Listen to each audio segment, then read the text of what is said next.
بصوا بقى يا اخواتي، حبيت ابدا معاكم بالخلطه الرهيبه دي. اللي اول مره يشوف القناه ينزل حالا يشترك فيها فضلا وليس امرا، ويفعل الجرس عشان يوصل له كل جديد، ويحط لايك قمر كده زيه، وكمان كومنت حلو كده زي. بصوا بقى، الشفاط ده يا جماعه كان متنيل نيله ما اقولكمش. هو كده نضف شويه. ليه بقى نضف من ايه؟ عايزه اقول لكم بقى، غلبت منظفات قبل كده كنت اقعد احط وارش ونفسي يتكتم من باور او السيترس او اي منظف دهون، ريحته كان بيبقى ايه، كمان ريحته وحشه، وكمان على الجلد بيبقى قاسي. طيب اقول لكم انا عملت ايه بقى، تعالوا اقول لكم. بص، بواقي الصابون او البرو بتاع الصابون اللي بريحه بتاع الوش، جربته يا جماعه تحفه التحف. جربته بالصدفه، كان هيترمي، قلت اما ادعك كده على السلكه اهو كده، وادعك الشفاط. دعكت كده يا جماعه مره اتنين تلاته، عايزه اقول لكم بقى بيبرق، كان مليان دهون، كان بشع، كان بشع. ولا حطيت اي حاجه غير الصابون ده، في لمسه كده هيطلع لك كل حاجه، بلمسه هيطلع لك كل الدهون. خطير خطير، جربوه بجد، هتغيروا اي منتج، مش هتشتروا اصلا اي حاجه من بره. هيتبقى منك حته صابون كده هتحطيها عندك في طبق وتسيحيها كده، وتبداي ان انت تدعكي بيها الشفاط، هيبقى فله شمعه منوره. بصوا اهو، هاخد حته كده حلوه، ولا بقى غرامه ولا غيره، وعليه دهون اهو برده، ما خلصتوش بالكامل يعني، بس طبعا كان مليان. اهو لمسه الثانيه كله بيطلع.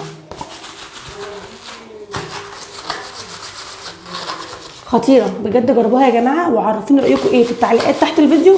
اللي يجربها يقول لي ويدعي لي. بس تعالوا بقى نشوف هنعمل ايه تاني غير الشفاط. هخلص الشفاط واروح اركبه، ونشوف النهارده اليوم بتاعنا هيمشي ازاي. ورانا حاجات كتير جدا جدا جدا نعملها في البيت، تنظيفات وكده، وكمان خارجين النهارده. يلا بينا. بصوا بقى، هنا كنت بفنش الشفاط علشان خاطر يرجع بيبرق كده، كان باقي متوسخ شويه كده صغيرين خالص. المهم ان انا هخلصه كله تماما بقى، عايزاه بيبرق عشان اركبه يبقى نظيف كده في المطبخ، ويرجع يشفط حلو زي الاول. طبعا انا سبته يا جماعه، يعني كنت سايباه متوسخ شويه عشان خاطر اعمل الفيديو بصراحه، لكن انا على طول بعمله، يعني كل اسبوعين ثلاثه كده بعمله، لان بيملى دهون. يعني مسافه ما تكوني غسلاه كده بعد اسبوع بتلاقيه اتملى دهون تاني، عشان خاطر احنا طبعا بنحمر بنطبخ وكده. المهم حبايبي، بعد ما خلصت الشفاط دخلت على البلكونه، كانت مليانه تراب. وعايزه اقول لكم انا بجهز بقى ايه نيولوك كده هعمله في الانتريه ان شاء الله وتغيير. استنوا بقى الفيديو اللي جاي، معلش انا غبت عنكم شويه، كان عندي ظروف وكده. بس ان شاء الله هرجع اعمل معاكم تاني باذن الله يا حبايبي. يا ريت بقى ما تبخلوش عليا وتحطوا لايك قمر زيكم. بصوا التراب، كميه تراب رهيبه اصلا، لان كمان الجو اليومين دول فيه تراب، هوا بتراب كده. بعد موجة الحر جه هوا بتراب جامد قوي. حتى بصوا انا والله عندي كحه بسبب التراب دوت. المهم انا طبعا هخلص كل التراب وكل المكان كده، هرتبه وانضفه واخليه فله. وبعد كده حبايبي هنشوف ورانا ايه تاني نعمله. المهم ان انا انضف البلكونه، عشان زي ما قلت لكم في حاجه كده تغيير في الشقه هنعمله ان شاء الله تعالى. في الانتريه هننقل، يعني هنغير خالص، هنرجع تاني ايه، ننقل حاجات حلوه كده ونظبط الليله يعني. المهم هنا كان في تراب برضو على الشباك دون، نضفته كده من كل التراب اللي فيه، عشان خاطر الهواء اللي يدخل يبقى كويس الشقه وكده. طبعا الجو حر، فاحنا بنفتح نهوي بقى الشبابيك كلها طول النهار، فالهواء اللي بيجي عاوزين يكون داخل حلو كده.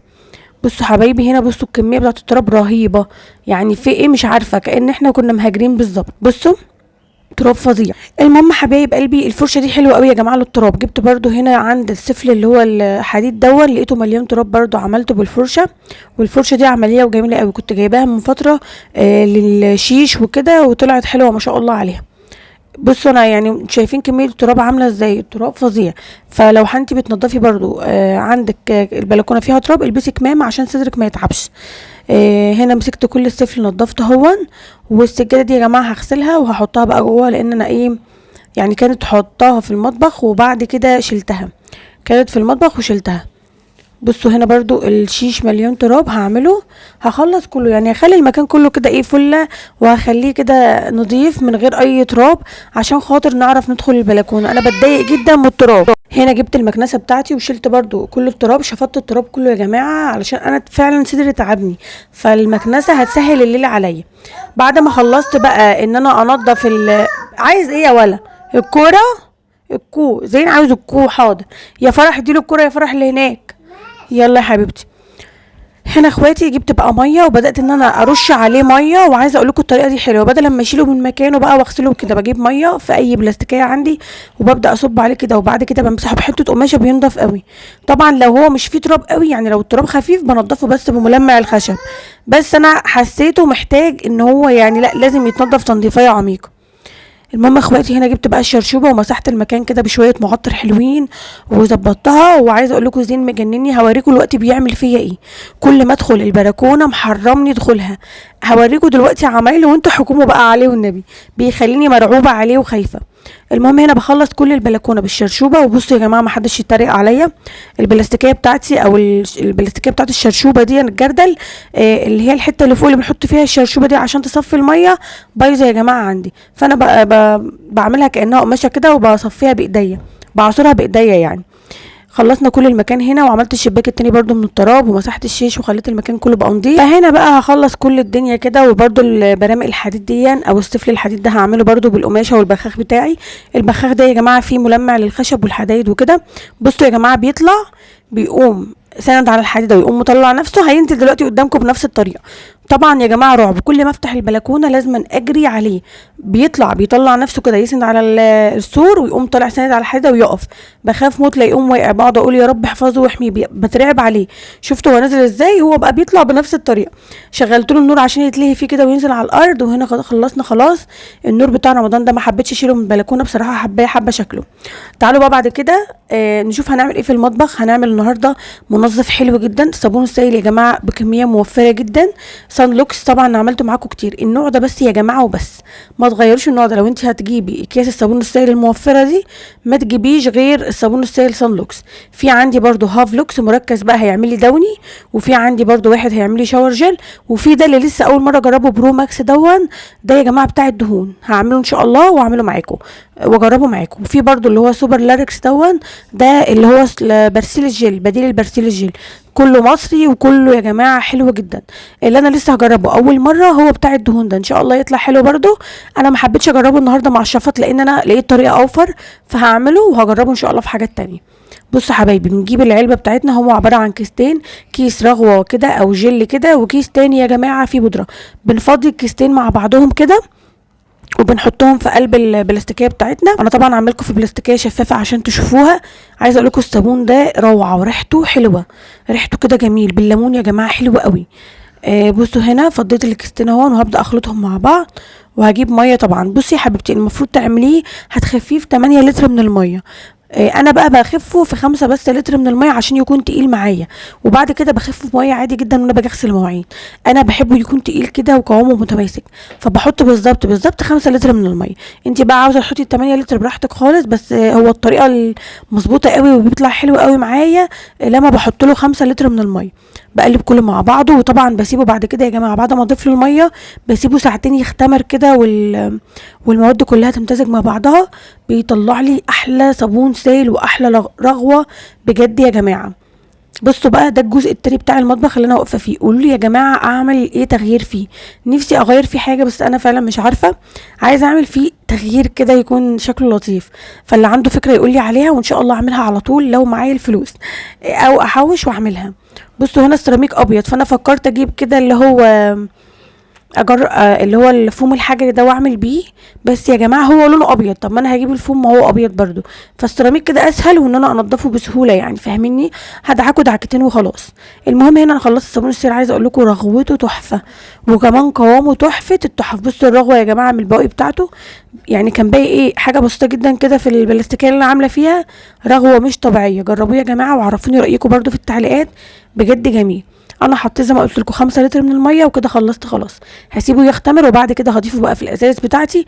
اي ازازه عندك، ازازه بقى بلاستيك شرب بتاعت ميه، ازازه بيبسي قديمه عندك، اي حاجه عندك استخدميها مش هتقول ده. كده هو الصابون السائل وقوامه ورغوته بجد تحفه التحف. بعد كده بقى هنخرج بقى ندلع نفسنا شويه، نروح نتغدى بره، النهارده مش هطبخ. هنروح بقى ناكل فين؟ بصوا يا جماعه عارفين كشري هند اللي في رمسيس، اللي هو دلوقتي هو كان سابقا اسمه هند دلوقتي اسمه ادم. وطبعا زينو هنا مجنني، جبت له ميه قعد يشرب عمل الاكل بقى يجي. وهنا سيف كان مستني الاكل، كان مفرهد، الجو حر يا جماعه، قاعد مفرهد هو وفرح. بصوا انا صورت لكم المكان اهون من بره. بعد كده الاكل جالنا، احنا طلبنا مكرونه فرن، اللي هي المكرونه يا جماعه الفرن اللي هي بيبقى فيها لحمه مفرومه دي، وطلبنا برده كشري، وجبنا نص فرخه مشويه، وقلنا بقى ناكل ونتبسط. طبعا زين هنا بقى عمال بيلعب ومبسوط جدا بالجو، اديته شوكه كده وقعد بقى بيلعب وبياكل معانا، ياخد مكرونايه ياخد بطاطسايه وكده. ما شاء الله، عايزه اقول لكم الاكل عنده حلو جدا جدا فوق الوصف. مش اول مره اروح له بصراحه، بس رحت له كتير، بس الاكل المره دي كان طعم قوي. هنا برضو في طحينه مع الفراخ عشان خاطر ناكل، وعيش. هي وجبه كده بتنزل، انت لو طلبتي نص الفرخه هيجيلك معاها طحينه وسلطات وكمان العيش بتاعها والرز اللي هو البسمتي ده. فبجد حلو يا جماعه، جربوا الاكل عنده هيعجبكم قوي، والقعده كمان حلوه، وما كانش زحمه ولا حاجه، كان الجو كويس فيه يعني. احنا قعدنا في الدور اللي فوق، هو دورين. انا بحب الكشري جدا يعني، وبعدين بقى بحب اللي يعمله حلو يعني. المطعم هنا احسن مطعم والله بيعمل كشري بجد، بحبه جدا، عجبني قوي هو وابو طارق وكده. بس هو هند او ادم ده تحفه التحف، والدقه بتاعته حلوه، والفراخ كمان حلوه ومتبله حلو. انا رحت قبل كده عند محلات ما عجبنيش الكشري، على عكس ايه المحل ده. هنا بقى بناكل من كل حاجه ما سيبناش حاجه لما دقنا منها. دقنا بقى الفراخ، وبعد كده رحنا كلنا المكرونه، وبعد كده الكشري. عايزه اقول لكم الولاد بيطلبوا الاكل ومش بياكلوا، فانا بكمل بقى بخلص على الاكل كله.